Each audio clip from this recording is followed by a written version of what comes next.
اعوذ باللہ من الشیطان الرجیم بسم اللہ الرحمن الرحیم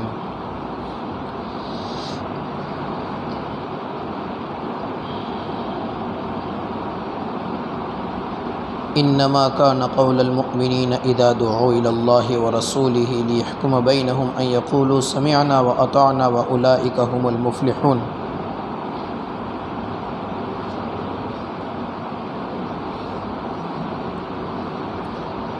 ومن يطع الله ورسوله ويخشى الله ويتقه فأولئك هم الفائزون۔ کل ان آیتوں کی تفسیر اخیر میں ہوئی تھی،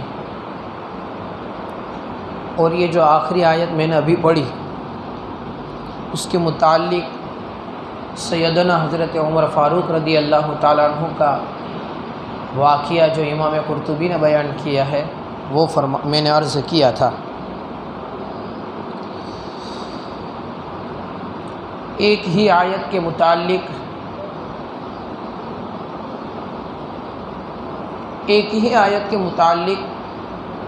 کسی دوسرے مذہب والے شخص کا یہ کہہ دینا کہ اس میں اگلی ساری کتابیں موجود ہیں، یہ قرآن کا ایک معجزہ ہونے کی نشانی ہے۔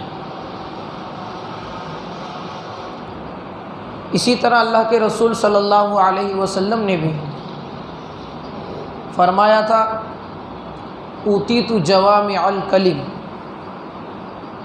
اللہ تعالیٰ نے مجھے جوامع الکلم بنایا، جوامع الکلم مجھے دیا گیا۔ جوامع الکلم کا مطلب یہ ہوتا ہے کہ تھوڑا کہے، بات تھوڑی ہو لیکن اس کا مطلب بہت بڑا نکل رہا ہو، اس سے بات بہت بڑی کی جا رہی ہو اور الفاظ تھوڑے ہو۔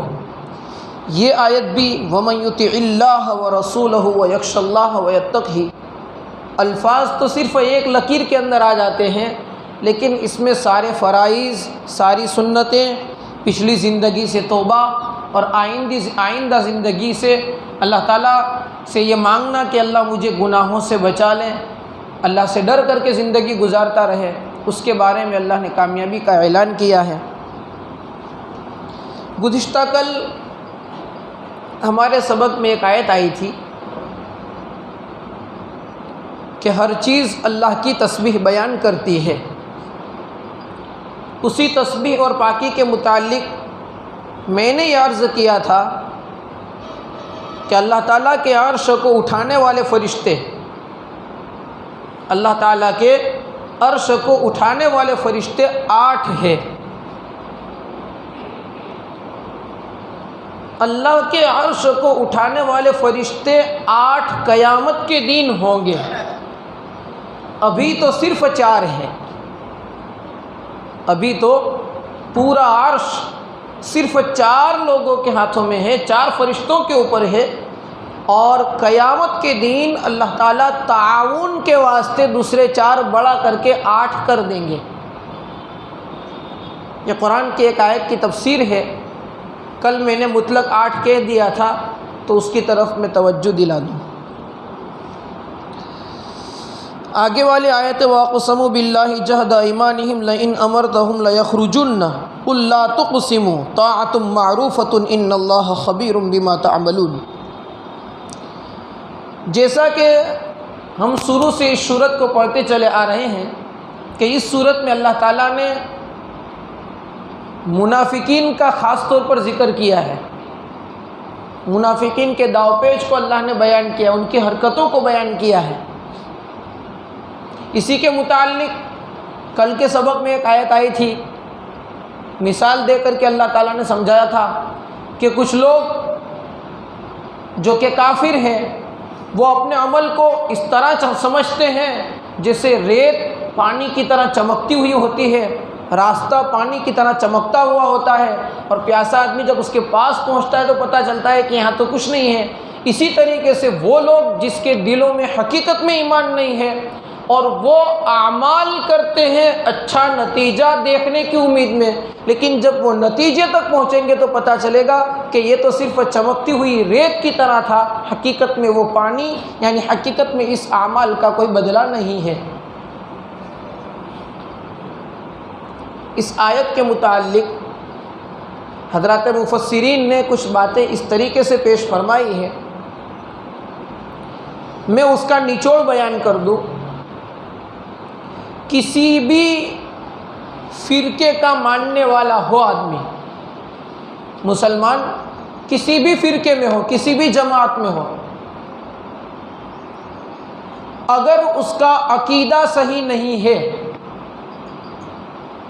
عقیدے میں گڑبڑی ہے، تو عقیدے میں گڑبڑی ہونے کی وجہ سے وہ بندہ اللہ کے نزدیک ایمان والا باقی نہیں رہتا۔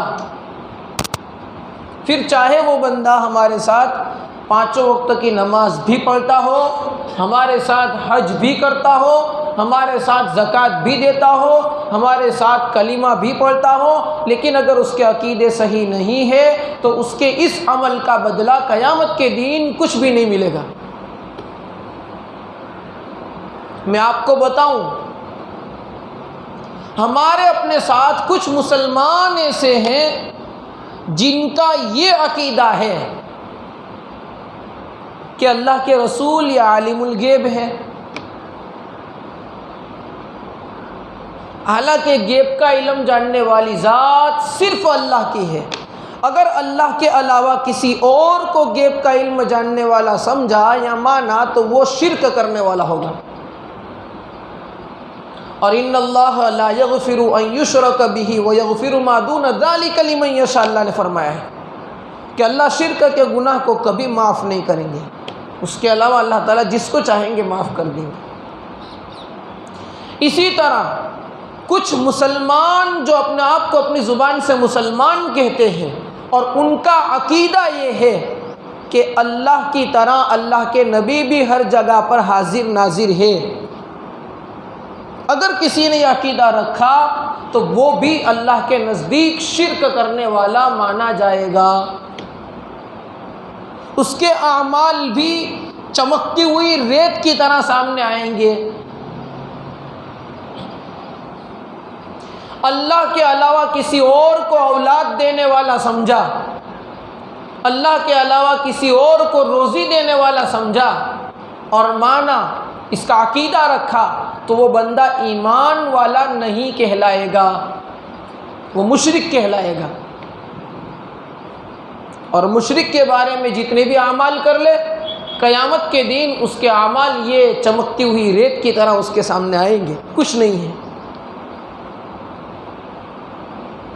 اسی لیے علماء فرماتے ہیں ہمیں یہ کوشش کرنی چاہیے، ہم موبائل کا استعمال کرتے ہیں، صحیح علماء کے بیانات کو سنا جاوے۔ جو عالم ہمارے سامنے موبائل میں بڑی اچھی پگڑی باندھ کر کے یا بڑا اچھا چہرہ رکھ کر کے ہمارے سامنے آتا ہے، جس کے بیانات ہم سنتے ہیں، حقیقت میں اس آدمی کا عقیدہ صحیح نہیں ہوتا اور ہم اس کی باتوں کو سن کر عمل کرنے لگتے ہیں، نتیجہ یہ ہوتا ہے کہ کبھی کبھار ہمارا اپنا ایمان بھی ہم کھو دیتے ہیں۔ دھیان رکھا جائے۔ کچھ لوگ داڑھی اور پگڑی رکھ کر کے منبر پر بیٹھے ہوئے ایسے بھی بیان کر رہے ہیں جس کے بارے میں ہمارا عقیدہ ہے کہ وہ مومن ہے ہی نہیں، مسلمان ہی نہیں ہے۔ مرزا مسرور جو اچھے بیانات ان کے موبائل کے اوپر پھیل رہے ہیں، سر پہ بہت اچھی سفید پگڑی ہے، چہرے پر بہت بڑی ایک مشت کے قریب داڑھی ہے، لیکن وہ ایسے لوگ ہیں جو اللہ کے نبی کے بعد پنجاب میں پیدا ہونے والا مرزا غلام احمد قادیانی کو نبی مانتے ہیں۔ قرآن کے آیت تو یہ خاتم النبیین، محمد اللہ کے آخری نبی ہے۔ اللہ کے نبی کے بعد کسی اور کو نبی مان لینا، جو دنیا میں پیدا ہوا ہو، اللہ کے نبی کے بعد پیدا ہوا ہو، ایسا مان لینا یہ تو ایمان کا سودا کرنا ہے، ایمان سے نکل جائے گا۔ اور ہم غفلت کے ساتھ ان کے بیانات سن رہے ہیں۔ اللہ تعالی ہم کو صحیح سمجھ عطا فرمائے۔ تو میں بات عرض کر رہا تھا منافقین کی۔ حضرات منافقین جب ان کے راز فاش ہو جاتے تھے، ان کی حقیقتیں کھل جاتی تھیں، اور جب پکڑے جاتے تھے تو پھر اپنے آپ کو لوگوں کے سامنے پاک بتانے کے لیے، اللہ تعالیٰ کی ذات سے تو ان کو کوئی مطلب نہیں ہوتا تھا کیونکہ اللہ تو سب جانتے ہیں، لیکن لوگ اس کو اچھا سمجھیں، اس لیے وہ کبھی کبھار ایسے داؤ کھیلتے تھے کہ مسلمان اس کو خراب نہ سمجھے۔ اس لیے یہاں پر اللہ تعالیٰ نے اس کا ایک داؤ بیان کیا کہ اے نبی جی، یہ منافقین آپ کے پاس پکی قسمیں کھاتے ہیں، وَأَقْسَمُوا بِاللَّهِ جَهْدَ أَيْمَانِهِمْ، اللہ کے نام پر پکی قسمیں کھاتے ہیں، لَإِنْ أَمَرْتَهُمْ لَيَخْرُجُنَّ، کہ اے نبی جی اگر آپ ہم کو جہاد کے لیے نکلنے کا بھی حکم دیں گے تو ہم بہت جلد تیار ہیں، نکل جائیں گے، خالی آواز آئے گی تو ہم جہاد کے لیے نکل جائیں گے۔ قل، اے نبی جی آپ ان منافقوں سے کہہ دیجئے، لا تقسموا، تم قسمیں نہ کھاؤ، تمہاری حقیقت سب کو پتہ ہے، قسمیں کھانے کی ضرورت نہیں ہے، طاعۃ معروفۃ، اس کے لیے بہتر یہ تھا کہ وہ مان لیتے، ان اللہ خبیر بما تعملون، اللہ تبارک و تعالی ہر چیز کو باخبر، ہر چیز سے باخبر ہے جو کچھ وہ کر رہے ہیں۔ منافقوں سے کہا جا رہا ہے قسمیں تو تم کھاتے ہو جہاد میں نکلنے کی، قسمیں تو تم کھاتے ہو کہ ہم پکے ایمان والے، ہم اسلام کے ہمدرد، اور تمہاری حقیقت کیا ہے وہ اللہ سب جانتے ہیں، تمہیں قسمیں کھانے کی ضرورت نہیں ہے۔ جس وقت موقع آئے گا، وہ اصل میں یہ لوگ ایسا کرتے تھے کہ اللہ کے نبی کے ساتھ نکلتے بھی تھے جہاد میں بھی جاتے تھے، اور وہاں پر جا کر کے پوری کوشش یہ رہتی تھی کہ کسی طرح سے مسلمانوں کو نقصان پہنچائے، پوری کوشش ہے، جہاد میں بھی کوشش یہ رہتی تھی، سامنے کبھی لڑتے بھی تھے، اور جیسے ہی موقع ملا کھسک کر کے پیچھے بھاگ جاتے تھے، اور تھوڑا سختی کا مقابلہ ہوا تو جان بوجھ کر کے بھاگتے تھے تاکہ ایمان والوں کو ایسا لگے کہ مسلمان ہار گئے، دیکھ کر کے بھاگے۔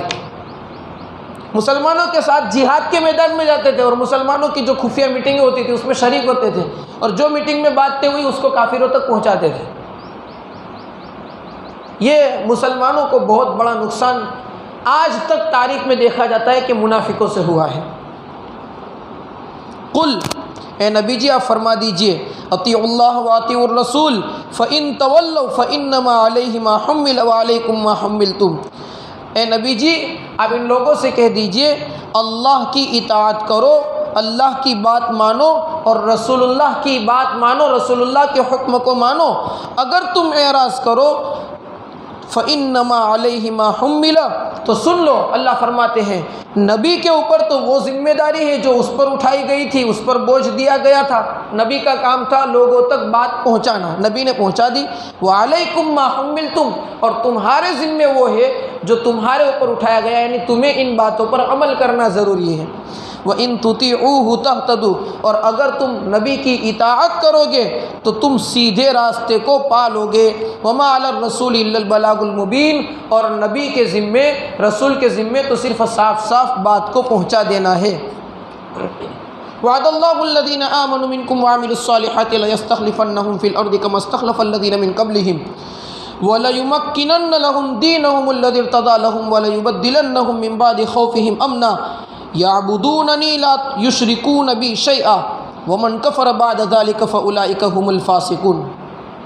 دیکھو اللہ تعالیٰ حضرات صحابہ سے ایک چیز کا وعدہ کر رہے ہیں، اور جو وعدہ اللہ تعالیٰ نے اللہ کے رسول کے سامنے کیا تھا وہ وعدہ اللہ تعالیٰ نے صرف 4 صحابہ کی خلافت کے زمانے میں ہی پورا کر دیا، بلکہ تیسرے خلیفہ حضرت عثمان کے زمانے میں ہی پورا ہو گیا۔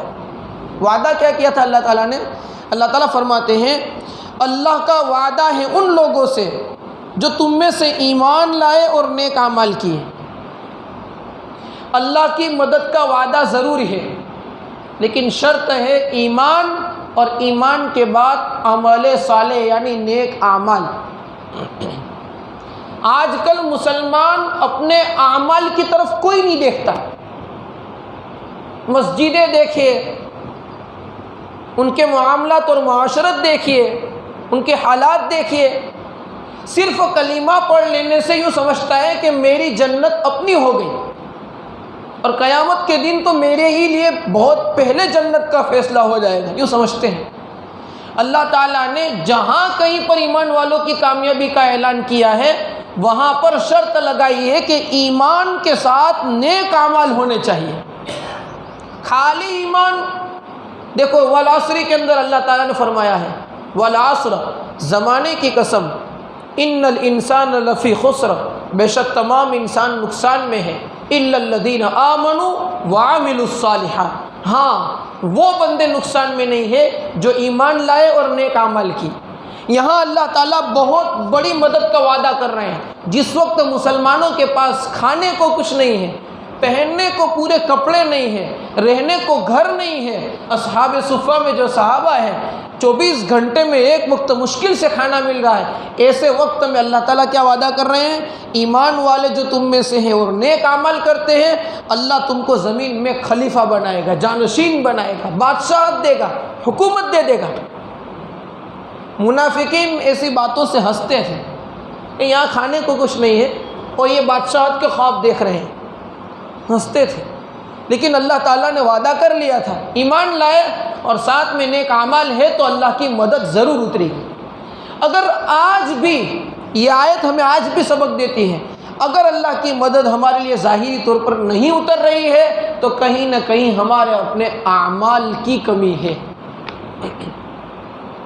اسی لیے جب کبھی حالات آتے ہیں تو اکابرین ہمیں استغفار کی طرف توجہ دلاتے ہیں کہ بھائی کثرت سے اللہ سے معافی مانگو، اس لیے کہ حالات ظالم و دشمنوں کی طرف سے آنا یہ اللہ کی ناراضگی کی نشانی ہوا کرتی ہے، اور اللہ اسی وقت ناراض ہوتا ہے جب برے اعمال بڑھ جاتے ہیں اور نیک اعمال کم ہو جاتے ہیں۔ لَيَسْتَخْلِفَنَّكُمْ فِي الْأَرْضِ، ایمان والے اور نیک اعمال کرنے والے کو اللہ تعالیٰ زمین میں جانشین بنائے گا، حاکم بنائے گا، جیسا کہ حاکم بنایا تھا ان لوگوں کو جو ان سے پہلے تھے۔ ارے حضرات انبیاء علیہ السلام کے زمانے میں جو مسلمان تھے اللہ تعالیٰ نے ان کو حاکم اور ذمہ دار بنایا تھا۔ جیسے فرعون جیسا ظالم بادشاہ تھا، اللہ تعالیٰ نے ایک وقت آیا اس کو ختم کر کے بنی اسرائیل کو حکومت سونپ دی تھی۔ اللہ نے قرآن میں یہ بات بیان فرمائی ہے کہ جو محلات اور جو چیزیں تھیں بڑی بڑی حکومتیں ان کے ہم نے وارث اور مالک ان بنی اسرائیل کو بنا دیا تھا جو ایک زمانے میں دشمن ہوا کرتے تھے۔ وَلَيُمَكِّنَنَّ لَهُمْ دِينَهُمُ الَّذِي تَرْضَىٰ لَهُمْ، اور ضرور بھی ضرور ان کے لیے ان کے دین کو اللہ تعالیٰ جما دیں گے، مضبوط کر دیں گے، دین اسلام کو بھی اللہ تعالیٰ مضبوط کر دیں گے جو پسند کر دیا ہے ان کے واسطے۔ وَلَيُبَدِّلَنَّهُم مِّن بَعْدِ خَوْفِهِمْ أَمْنًا، اور اللہ تبارک و تعالیٰ ان کے ڈر کے بدلے میں امن کو بدل دیں گے۔ جو ڈر اور خوف کا ماحول ہے وہ ختم ہو جائے گا، امن اور چین اور سکون ہی سکون ملے گا۔ يَعْبُدُونَنِي لَا يُشْرِكُونَ بِي شَيْئًا، امن اس لیے مل رہا ہے یا ملے گا کہ وہ میری عبادت کرتے ہوں گے اور میرے ساتھ کسی چیز کو شریک نہیں ٹھہراتے ہوں گے۔ وَمَنْ كَفَرَ بَعْدَ ذَلِكَ فَأُولَٰئِكَ هُمُ الْفَاسِقُونَ، اور جو لوگ اس کے بعد بھی کفر کرے یہ لوگ تو فاسق ہیں۔ اس آیت کے نازل ہونے کا ایک عجیب واقعہ پیش آیا تھا۔ ہوا ایسا تھا کہ ایک صحابی اللہ کے نبی کے پاس آئے اور آ کر کے عرض کیا کہ یا نبی اللہ، مکہ کی 13 سال کی زندگی ہم نے کیسی گزاری ہے، خصوصاً آخری 10 سال، کہ ایک لقمہ چین سے کھانے نہیں دیا اور ایک رکعت نماز چین سے پڑھنے نہیں دی، ایسے حالات تھے۔ اور کس لائن کے حالات جو کہے جا، ہر طرح کے حالات حضرت صحابہ نے برداشت کیے تھے۔ تو فرمایا کہ وہاں تو حالات تھے، تنگ آ کر کے مکہ چھوڑ کر کے مدینہ آ گئے، مدینہ کے اندر آنے کے بعد بھی حالات رہے اس طریقے سے کہ ایک طرف مکہ والے دشمن، ایک طرف مدینہ کے ارد گرد جتنے کافر ہیں وہ سب دشمن، اور تیسری طرف مدینہ کے اندر رہنے والے یہودی دشمن۔ اور یہ حال ہو گیا ہے کہ یا نبی اللہ 24 گھنٹے میں تھوڑی دیر کے لیے بھی ہم اپنے ہتھیار نیچے رکھ کر چین سے اور سکون سے بیٹھ نہیں سکتے ہیں، یہ کب تک ہماری ایسی حالت رہے گی؟ اللہ کے نبی کے سامنے جب یہ شکایت کی گئی کہ یہ کب تک ایسی ہماری حالت رہے گی کہ ہم ہتھیار بھی زمین پر رکھ کر چین سے بیٹھ بھی نہیں سکتے، ہر وقت ہتھیار اٹھا کر کے ہمیں پھرنا پڑتا ہے۔ جب یہ بات ایک صحابی نے اللہ کے رسول سے عرض کی تو اللہ تعالیٰ نے یہ آیت اتاری جس میں کہا گیا گھبرانے کی ضرورت نہیں ہے، اب تمہیں ہتھیار لے کر نہیں گھومنا پڑے گا۔ ارے اللہ کے نبی نے اسی وقت سنایا اللہ ایسا امن دیں گے کہ تم بڑی بڑی مجلسوں کے اندر سال اوڑھ کر کے بیٹھے رہو گے اور کسی ایک کے پاس بھی کوئی ہتھیار نہیں ہوگا۔ وقتی طور پر حالات ضرور ہوتے ہیں۔ پھر اللہ نے یہ آیت اتار دی کہ کیا گھبرانے کی ضرورت ہے، ہم تو تم کو خلیفہ بنائیں گے اور تمہارے دین کو ایسا جمائیں گے اور مضبوط کریں گے، ایسا کریں گے۔ اللہ نے وعدہ کیا، وَأَقِيمُوا الصَّلَاةَ وَآتُوا الزَّكَاةَ وَأَطِيعُوا الرَّسُولَ لَعَلَّكُمْ تُرْحَمُونَ۔ پھر سے اللہ تعالیٰ اس صورت میں قریباً تیسری یا چوتھی جگہ پر یہ لفظ آیا، نماز کو قائم کرو، زکوٰۃ کو ادا کرو، رسول کی بات مانو تاکہ تم پر رحم کیا جاوے۔ دیکھو، ایک ہے نماز پڑھنا، ایک ہے نماز کو قائم کرنا۔ نماز پڑھتے تو سب مسلمان ہیں، خصوصاً 2-3 جمعہ ہو جاتا ہے تو جو کبھی مسجد میں نہیں آتے وہ بھی 3-4 جمعہ کے بعد ایک جمعہ کی نماز تو پڑھ لیتے ہیں۔ اور جو ایسے مسلمان جو بالکل جہالت کی زندگی گزارتے ہیں وہ عید کی نماز پڑھ لیتے، باقی نماز پڑھتے تو ہیں مسلمان۔ اللہ تعالیٰ نے کامیابی کا وعدہ نماز پڑھنے والوں کے بارے میں نہیں کیا ہے، اللہ تعالیٰ نے کامیابی کا وعدہ نماز قائم کرنے والوں کے لیے کیا ہے۔ نماز قائم کرنے کا مطلب ہوتا ہے نماز کو پابندی کے ساتھ، وقت کی پابندی، فرض ہے جو نماز میں وہ فرائض کو ادا کرنا، جو سنت ہے اس کا خیال رکھنا، نماز کو پابندی کے ساتھ اس کے وقت پر صحیح طریقے سے ادا کرنا۔ کبھی پڑھی کبھی نہیں پڑھی، اس کو قائم کرنا نہیں کہتے۔ یہ الفاظ ہمیں سمجھنے چاہیے کہ اللہ نماز قائم کرنے والے کے لیے فضیلتیں بیان کر رہے ہیں اور یہ انعام بیان کر رہے ہیں۔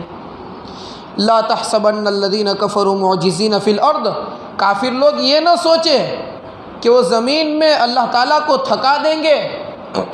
وَمَأْوَاهُمُ النَّارُ، سن لو ان کا ٹھکانہ جہنم ہے، وَلَبِئْسَ الْمَصِيرُ، وہ جہنم بہت بری لوٹنے کی جگہ ہے۔ اب چونکہ اللہ تعالیٰ نے حضرات صحابہ سے وعدہ کر لیا تھا کہ ہم تم کو خلیفہ اور جانشین بنائیں گے، حضرات مفسرین نے وہ باتیں لکھی ہیں کہ اب اس سورت کے اترنے کے بعد، اس آیت کے اترنے کے بعد اللہ نے بادشاہت کیسے دی، کہاں کہاں تک بادشاہت پہنچی۔ جب اللہ کے نبی صلی اللہ علیہ وسلم کا ہی زمانہ تھا، اسی وقت بہت سارے علاقے، خصوصاً جزیرۃ العرب میں پورا ملک یمن، اسی طریقے سے مجوسیوں کے بہت سارے ممالک اور عیسائیوں کے بہت سارے ممالک، روم کا بادشاہ ہرقل اور مصر کا بادشاہ اسکندریہ مقوقس اور عمان کے بادشاہ اور حبشہ کے بادشاہ، ان میں سے کچھ بادشاہوں نے ٹیکس دینا شروع کر دیا تھا اور کچھ حکومتیں مسلمانوں نے فتح کر لی تھی اللہ کے نبی کے زمانے میں ہی، اس آیت کے اترنے کے بعد۔ اس کے بعد حضرت ابوبکر صدیق کا زمانہ آتا ہے، تو حضرت ابوبکر صدیق نے ملک فارس اور ملک شام اور مصر کی طرف اسلامی لشکر بھیجے تھے۔ ملک فارس کی طرف حضرت خالد ابن الولید رضی اللہ تعالیٰ عنہ کو بھیجا گیا تھا، ملک شام کی طرف حضرت عبیدہ ابن الجراح رضی اللہ تعالیٰ عنہ کو لشکر لے کر کے بھیجا گیا تھا۔ یہ سب اسلام کے بہت بڑے جرنل تھے، پوری کی پوری فوج کی کمان سنبھالنے والے تھے۔ حضرت خالد ابن الولید، حضرت عبیدہ ابن الجراح، حضرت عمرو ابن العاص، یہ ایسے جرنل تھے اور ایسے اپنی فوج کو سنبھال کر کے انہوں نے مقابلے کیے ہیں اور ایسا انصاف کے ساتھ لڑے ہیں کہ اس کی تاریخ آج تک کوئی پیش نہیں کر سکا۔ آپ دیکھیے دنیا کے اندر چھوٹی سی لڑائی ہوتی ہے اور دشمن، یہ لوگ دشمن والے جب مارنے آتے ہیں تو وہ یہ نہیں دیکھتے دشمن کہ میں کس کو مار رہا ہوں، چھوٹے بچے کو مار رہا ہوں یا عورت کو مار رہا ہوں۔ ارے اللہ کے نبی کے زمانے میں حضرت صحابہ کو یہ ان کو تعلیم دی جاتی تھی، ہدایت دی جاتی تھی کہ آپ جہاں کہیں جنگ کرنے کے لیے جاؤ، وہاں پر اگر کوئی بوڑھا آدمی ملے تو اس کو ہاتھ مت لگانا، کوئی عورت ملے تو اس کو ہاتھ مت لگانا، کوئی بچے کو نہ ستانا۔ تمہاری لڑائی اسی سے ہوگی جو تم سے میدان میں لڑنے آئے ہیں۔ کسی مذہب کا کوئی گورو اور کوئی بڑا تمہیں ملے تو اس کو ہاتھ مت لگانا، کسی مذہبی جگہ کو نقصان نہ پہنچانا۔ یہ اللہ کے نبی کی تعلیم تھی۔ جہاد کرنے جاؤ تو بھی۔ اور آج اس کو کوئی نہیں دیکھتا۔ ایک دشمنی ہوئی کہ پورا بم برسا دیا گیا. اب اس بم کی زد میں عورتیں بھی آ جاتی ہیں، بچے بھی آ جاتے ہیں، نوجوان بھی آ جاتے ہیں. اور اب تو زیادہ تر ایسے حملے کیے جاتے ہیں جس میں زیادہ بچے شکار ہو. کبھی زہریلی گیس چھوڑ دی جاتی ہے جس کی وجہ سے مرد تو کنٹرول کر سکتے ہیں، عورتیں تو کنٹرول کر سکتی ہیں، لیکن جو بوڑھے اور کمزور ہیں، اسی طرح جو معصوم بچے ہیں، وہ صاف ہوا میں سانس نہیں لے سکتے اور وہ بچے مر جاتے ہیں. یہ اسلام کی تعلیم نہیں ہے. جو لشکر اور جو تنظیم اسلام کے نام پر ایسا لڑ رہی ہے وہ حقیقت میں مسلمان نہیں ہے. جیسے کہ ہم اخبارات میں پڑھتے ہیں جب کبھی کوئی جگہ کے اوپر حملہ ہوتا ہے تو کہتے ہیں بھائی آئی ایس نے اس کی ذمہ داری لے لی، اسلامک اسٹیٹ نے اس نے ذمہ داری لے لی، القاعدہ نے لے لی، داعش نے لے لی. ارے وہ سب تنظیمیں اسلام کے نام پر دھبا ہے. ان کی حقیقت کتاب میں لکھی ہوئی ہے کہ وہ ساری تنظیمیں یہودیوں کی ہیں. بہت ساری تنظیمیں ایسی چل رہی ہے جو اسلام کے نام پر چل رہی ہے لیکن ہے یہودیوں کی. ارے اسلام کہاں یہ تعلیم دیتا ہے کہ چھوٹے بچے، معصوم بچوں کو ایک ساتھ ہزاروں کے ساتھ میں موت کی نیند سلا دو. تو میں عرض کر رہا تھا حضرت ابوبکر کے زمانے میں بصرہ دمشق تک حکومت پہنچی تھی. پھر صدیق اکبر کا انتقال ہوا اور حضرت عمر بن خطاب رضی اللہ تعالیٰ عنہ خلیفہ بنے. حضرت عمر نے تو ایسا نظام خلافت قائم کیا تھا. روایتوں میں آتا ہے تفسیر کی کتابوں کے اندر نبیوں کے بعد سب سے عظیم حکومت قائم کرنے والے اگر کوئی رہے ہیں تو یہ حضرت عمر بن خطاب ہے. ایسا انقلاب اس کے دور میں آیا تھا. اس زمانے میں ملک شام پورا فتح ہوا تھا. ملک مصر، ملک فارس کا اکثر حصہ حضرت عمر کے زمانے میں. کیسر اور کسریٰ کا تو خاتمہ ہو گیا تھا. کیسر اور کسریٰ اس وقت دنیا کی سب سے خطرناک اور سب سے سپر پاور طاقت حکومت کہی جاتی تھی. آج کے دور میں تو ایسی کوئی حکومت نہیں ہے کہ جس سے ہم مثال دے سکیں. ایک ٹائم میں امریکہ تھا، ایک ٹائم میں رشیا تھا، ایسی مضبوط حکومت تھی. آج نہیں ہے وہ بھی. ایسی سپر پاور حکومتیں اس زمانے میں کیسر اور کسریٰ کی کہی جاتی تھی. حضرت عمر کے زمانے میں یہ سب مسلمانوں کے قبضے میں آ گیا تھا. اور حضرت عثمان رضی اللہ تعالیٰ عنہ کا زمانہ آیا تو فتوحات اتنی بڑی. مغربی ممالک، اندلس، قبرص اور چین تک، عراق، خراسان تک، سعودی سے مدینۃ المنورہ میں پایا یہ تخت. اور خراسان یعنی افغانستان، چین، یہاں تک اسلامی حکومت پھیل گئی تھی. اور اس طرف افریقہ تک اور اس سے آگے اندلس تک. پتہ نہیں کتنا بڑا رقبہ حضرت عثمان کے زمانے میں مسلمانوں کی خلافت کا ہو گیا تھا اور وہاں پر اسلام کا جھنڈا گاڑ دیا گیا تھا. یہ جو اللہ نے وعدہ کیا تھا نا کہ تم ایمان والے ہو تو ہم تمہاری مدد کریں گے اور تمہیں خلیفہ بنائیں گے، تمہیں اب غم کرنے کی ضرورت نہیں ہے. یہ بہت جلد، یہ حضرات صحابہ کا دور پورا ہوا، یعنی حضرت علی کی خلافت پوری ہوئی تو 30 سال میں صرف 6 مہینے کم تھے. اور آخری 6 مہینے حضرت حسن، حضرت علی کے بیٹے حضرت حسن رضی اللہ تعالیٰ عنہ جو اللہ کے نبی کے نواسے ہیں، 6 مہینے اس کی حکومت رہی. 30 سال تک یہ حکومت رہی. یہ 30 سال کے اندر اتنا زیادہ رقبہ اسلام کا پھیلا تھا اللہ کے نبی کے بعد. لیکن حضرت عثمان کے بعد، چونکہ حضرت عثمان رضی اللہ تعالیٰ عنہ کو جب شہید کیا گیا، حضرت عثمان کو مارنے والے وہی لوگ تھے جو اپنے آپ کو مسلمان کہتے تھے. وہ کوئی غیر مسلم نہیں تھے، وہ اپنے آپ کو مسلمان کہتے تھے. حضرت عبداللہ ابن سلام رضی اللہ تعالیٰ عنہ ان کے سامنے ایک تقریر کی تھی اور کہا تھا، لوگوں اپنی تلواریں میان میں ڈال دو. اگر آج تم نے تلوار نکال دی تو اس امت پر پھر سالوں تک کبھی تلوار اندر نہیں جائے گی. کہا تھا، لوگوں کسی نبی کو جب قتل کیا جاتا ہے، شہید کیا جاتا ہے، تو اس کے بدلے میں 70,000 لوگوں کو قتل کیا جاتا ہے. اور جب کسی نبی کے خلیفہ کو شہید کیا جاتا ہے تو اس کے بدلے میں 35,000 لوگوں کو قتل کیا جاتا ہے. جب حضرت عثمان کو شہید کر دیا گیا، اس کے بعد جو مسلمانوں کے آپسی لڑائیاں ہوئی، 35,000 تو کیا اس سے بھی زیادہ لوگ اللہ کے نام پر شہید ہوئے ہیں. سامنے دشمن بھی مرے، مسلمان بھی مرے. اور انہی شہید ہونے والوں میں کربلا کا دردناک واقعہ اور اہل بیت کے 75 سے 80 لوگوں کو جو دردناک طریقے سے شہید کیا گیا تھا، وہ واقعہ بھی سامنے لڑنے والے یزیدی بھی مسلمان تھے، اور یہاں پر سامنے جو مقابلہ کیا جا رہا تھا وہ اہل بیت اللہ کے نبی کا گھرانہ تھا۔